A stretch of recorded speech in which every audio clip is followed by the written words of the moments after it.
Hi everyone, welcome back করছি সবাইকে নতুন আরও একটি ভিডিওতে। আজকে শেয়ার করব আপনাদের সাথে একটি ফ্লোরাল একটি টেবিল সেটআপ একটু ডিফারেন্টভাবে।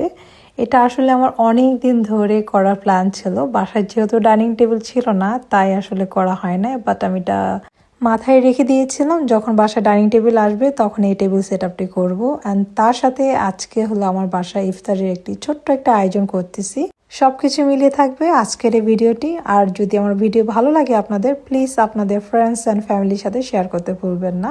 আমি এই টেবিল সেটআপে 4টা ছোট ছোট ভাস ইউজ করব। এই টেবিল সেটআপে আপনি যত বেশি ফ্লাওয়ার ভাস রাখবেন তত বেশি সুন্দর লাগে দেখতে।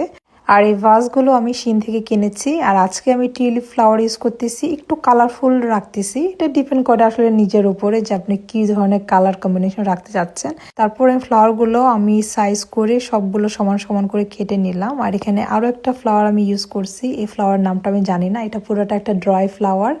আমি এর আগে ফ্রেশ কিনে নিয়ে আসছিলাম। আমার কাছে 2টা কালার আছে, একটা হলো একটু বেজ কালার আর একটা হলো পিঙ্ক কালার। এই দুইটাই আমি ড্রাই করে রেখে দিছি, যখনই লাগে তখন আমি এটাকে ইউজ করতে পারি। আর এই ফ্লাওয়ারগুলোকে যদি হেয়ার স্প্রে করে রাখে দেন না, তাহলে অনেক লং টাইম পর্যন্ত এটা থাকে। আর বাকি যে ফ্লাওয়ারগুলো ছিল এটা আমি আরেকটা ভাসের মধ্যে রেখে দিলাম। এখন হলো টেবিল সেটআপের পালা। এখানে আমি হোয়াইট কালার একটি টেবিল রানার নিয়েছি। এটাকে আমি একটু এই যে আঁকা বাঁকা করে দিচ্ছি, তাহলে না দেখতে সুন্দর লাগে। প্লেন করে রাখলে না দেখতে অতটা ভালো লাগে না। এখন আমি ভাসগুলোকে মিডলে রাখতেছি, যেহেতু আমার কাছে 4টা ভাস তাই আমি খুব বেশি দূরত্ব করে রাখলাম না, একটু ক্লোজ করে রাখলাম আর ছোট বড় একটু মিক্স করে রেখেছি।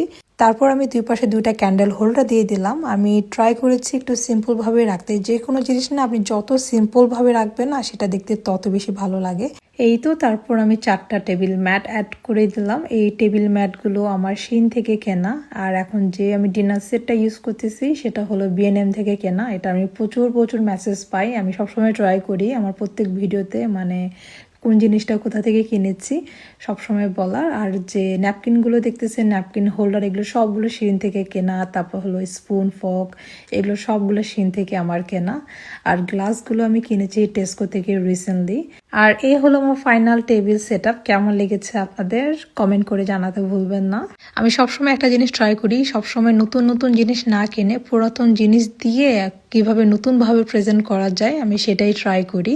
এখন শেয়ার করব আপনাদের সাথে ইফতারের জন্য কি কি আয়োজন করেছিলাম। এখানে আমি মিল্ক কেক বানাইছিলাম, এই জীবনের প্রথম বানাইছি, বাট সামহাও না কেকটা সফট হয় না, একটু শক্ত হয়ে গেছিল।